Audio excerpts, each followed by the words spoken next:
नमस्कार दोस्तों, एक बार फिर बिहार में सियासी सरगर्मियां तेज हो गई हैं। जहां एक तरफ कल एनडीए सरकार में शामिल एवं वीआईपी के मुखिया मुकेश सहनी ने एनडीए के बैठक का बहिष्कार कर दिया था। अब बिहार एनडीए से नाराज मुकेश सहनी ने जीतन राम मांझी से मुलाकात की है। इस मुलाकात के बाद बिहार का राजनीतिक पारा चढ़ गया है। वहीं दूसरी तरफ एक दिन पहले ही दावा किया गया था कि एनडीए के अंदर कुछ भी ठीक नहीं चल रहा है, कभी भी बिहार में सरकार गिर सकती है। ये दावा कोई और नहीं बल्कि कांग्रेस एमएलसी प्रेमचंद मिश्रा ने किया था। कहा था कि भारतीय जनता पार्टी जल्दीबाजी में है। बिहार विधानसभा चुनाव में जेडीयू को हराने के लिए भारतीय जनता पार्टी ने हर संभव कोशिश की है। बीजेपी चाहती है कि उसके पार्टी के सीएम बने, लेकिन दुख की बात है कि सरकार में शामिल मंत्री अभी से ही यह बयान दे रहे हैं। उनका कहना था कि भारतीय जनता पार्टी कहती है कि हम अपने बल पर सरकार बनाएंगे, तो नीतीश कुमार सरकार में एक साथ क्यों हैं? साथ ही उन्होंने दावा कर दिया कि एनडीए के अंदर कुछ भी ठीक नहीं चल रहा है और जल्द ही बिहार में सरकार गिर जाएगी। लेकिन अब एक बार फिर दावा किया गया है कि बिहार में खेला शुरू हो गया है। 15 अगस्त को नेता प्रतिपक्ष तेजस्वी यादव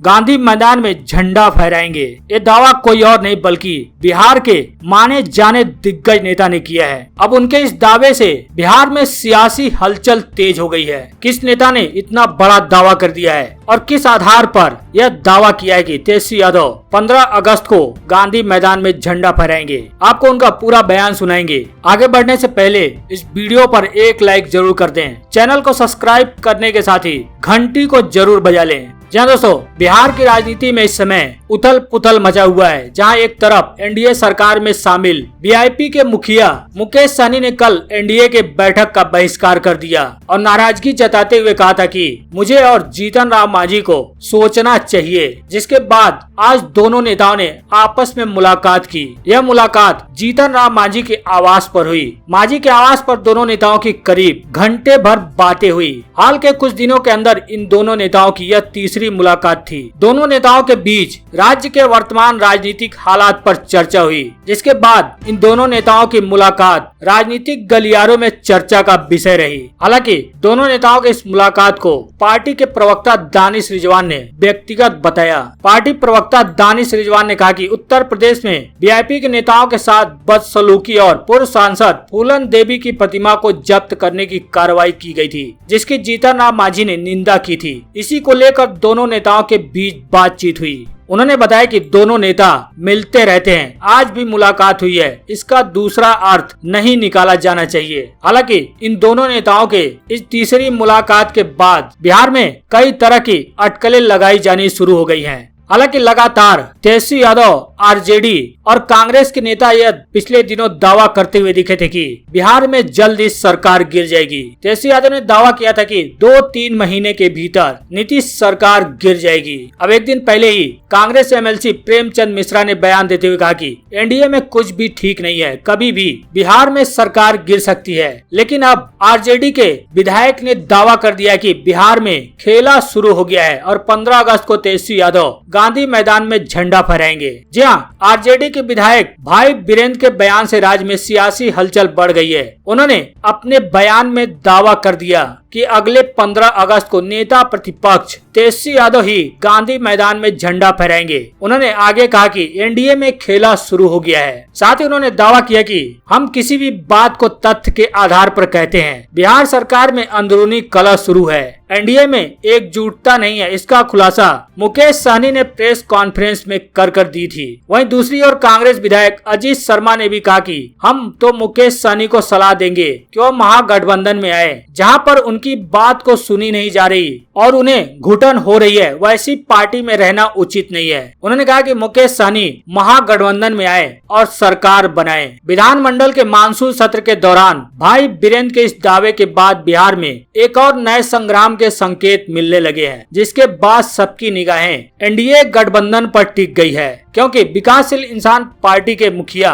मुकेश सहनी ने खुलकर एनडीए में अपना विरोध जताया। प्रेस कॉन्फ्रेंस करते हुए उन्होंने कहा कि एनडीए के बैठक में जाने का कोई फायदा नहीं, क्योंकि वहां पर जेडीयू बीजेपी के अलावा और किसी की नहीं सुनी जाती है। एनडीए के खिलाफ मोर्चा खोलते हुए मुकेश सहनी ने कहा कि मांझी को भी उचित स्थान नहीं मिला है। हालांकि बिहार में लगातार राजनीतिक बदलाव देखने को मिल रहा है। लगातार ऐसे ऐसे घटनाक्रम निकलकर सामने आ रहे हैं और ऐसे ऐसे बयान सामने आ रहे हैं जिससे कई तरह की अटकलें लगाई जाने लगी हैं और कई शंकाएं भी पैदा होने लगी हैं कि क्या एनडीए सरकार में सब कुछ ठीक नहीं चल रहा है, क्या महागठबंधन बिहार में बड़ा खेला करेगा, क्या नीतीश सरकार अपना कार्यकाल पूरा नहीं कर पाएगी, जैसा कि लगातार आरजेडी के नेता, विधायक और कांग्रेस के विधायक भी इस बात का दावा कर चुके हैं। हालांकि इन दावों में कितना दम है यह तो समय आने पर ही पता लगेगा, लेकिन आपको क्या लगता है, आप अपनी राय कमेंट बॉक्स में जरूर दें। वहीं आपको बता दें, एनडीए से नाराजगी जाहिर करने के बाद अब मुकेश सहनी को बड़ी चेतावनी मिली है। जेडीयू सांसद ने चेतावनी देते हुए कहा कि मुकेश सहनी ने भी अगर राह बदली तो चिराग पासवान जैसा हाल हो जाएगा। जी हां, फूलन देवी की प्रतिमा प्रकरण के बाद से बिहार के मंत्री मुकेश सहनी नाराज चल रहे हैं। हालांकि वीआईपी के अध्यक्ष मुकेश सहनी ने यह भी साफ किया है कि वह राष्ट्रीय जनतांत्रिक गठबंधन यानी राजग से बाहर नहीं होने वाले हैं। इसी बीच जेडीयू के सांसद ने मुकेश सहनी को चेतावनी दी है। जेडीयू सांसद सुनील कुमार पिंटू ने कहा है कि अगर बिहार के पशुपालक मंत्री मुकेश सहनी अलग राह पर चले तो उनका भी हाल चिराग पासवान की तरह हो जाएगा। मीडिया से बातचीत करते हुए सुनील कुमार ने कहा कि चिराग ने मार्ग बदला तो सारे सांसद उनके खिलाफ हो गए। उन्होंने कहा कि अगर मुकेश सहनी भी ऐसा करेंगे तो सभी विधायक एनडीए में रह जाएंगे और वीआईपी के मुखिया का हाल चिराग पासवान वाला हो जाएगा। जैसा कि आप सभी को पता होगा, कुछ ही दिनों पहले चिराग पासवान के पार्टी के सांसद अलग राह अपनाते हुए एनडीए का दामन थाम लिया, जिसके बाद चिराग पासवान अकेले पड़ गए। अब वीआईपी के मुखिया मुकेश सहनी को भी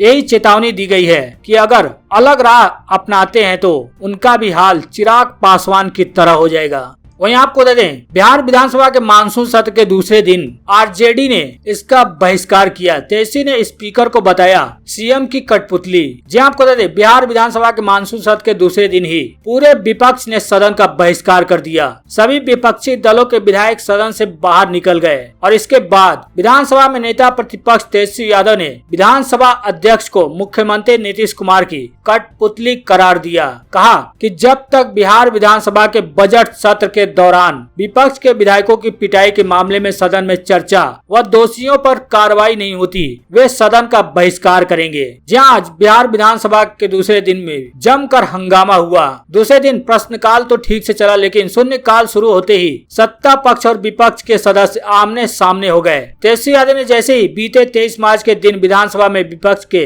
विधायकों के पुलिस पिटाई की घटना पर सरकार को घेरा, सत्ता पक्ष के सदस्य विरोध करने लगे। इसके बाद जबरदस्त हंगामा हो गया। विधानसभा अध्यक्ष ने स्थिति को देखते हुए तेजस्वी यादव समेत सभी को बैठने को कहा। फिर तेजस्वी को 2 मिनट में भी पूरी बात रखने को कहा। इसके बाद पूरा विपक्ष सदन से बाहर चला गया। इसके पहले विधानसभा अध्यक्ष विजय चौधरी ने सदन में कहा कि जो कुछ भी हुआ उस पर उन्हें निर्णय लेना है, इसमें सरकार कहीं नहीं है। हालांकि तेजस्वी यादव ने मीडिया से बातचीत करते हुए कहा कि वो विधानसभा परिसर में जरूर जाएंगे, लेकिन विधानसभा के अंदर नहीं जाएंगे। साथ ही उन्होंने आग्रह किया कि विधानसभा में विधायकों की पिटाई के मामले पर सदन में चर्चा होनी चाहिए। वहीं आपको बता दें, एक बार फिर आरजेडी के नेता एवं लालू प्रसाद यादव के बड़े बेटे तेज प्रताप यादव ने नया सिंगुफा छेड़ दिया है। सोशल मीडिया पर खुद को सेकंड लालू के रूप में प्रस्तुत किया है। जी हां, राष्ट्रीय जनता दल सुप्रीमो लालू यादव के बड़े बेटे तेज प्रताप यादव हमेशा सुर्खियों में बने रहते हैं। अब तेजस्वी के बड़े भाई तेज प्रताप को उनके अलग अंदाज के कारण जाना जाता है। कभी उन्हें बिहार के दौरे के दौरान मिठाई की दुकान पर जलेबियां बनाते हुए देखा गया,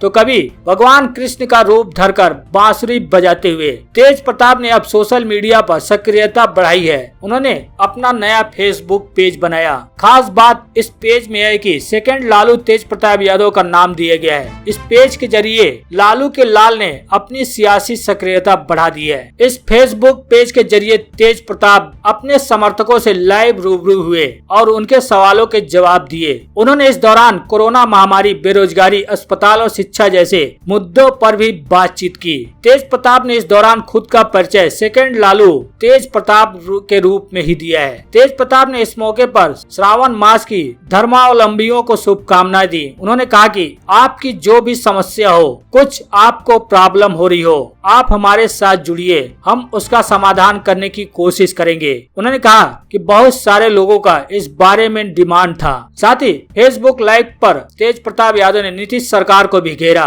और बिहार विधानसभा में विधायकों के साथ कथित मारपीट के मामले भी उन्होंने सीएम नीतीश कुमार पर निशाना साधा और कई गंभीर आरोप लगाए। उन्होंने कहा कि हमारे पिता को भी दबाने का, जेल भेजने का काम किया गया, हमारे खिलाफ सीबीआई, ईडी को लगाया गया और हमारे पिता ने देश के पिछड़े वर्ग के लिए संघर्ष किया और आज भी वही कर रहे हैं। उनका कहना था कि मैं वादा करता हूं कि हम इनकी सरकार को गिरा कर रहेंगे, हम चुप बैठने वालों में से नहीं हैं। साथ ही उन्होंने आग्रह किया कि आप हमसे जुड़े, इसके लिए आप सबका शुक्रिया। हालांकि अक्सर ही तेज प्रताप यादव अपने नए नए अंदाजों के कारण मीडिया के सुर्खियों में बने रहते हैं। पिछले दिनों ही बिहार में आए बाढ़ का जायजा लेने पहुंचे तेज प्रताप यादव ने एक चरवाहे से सीधे लालू प्रसाद यादव की फोन से बातचीत करा दी थी, जिसके बाद उनका ये वीडियो सोशल मीडिया पर बहुत ही ज्यादा वायरल हुआ था।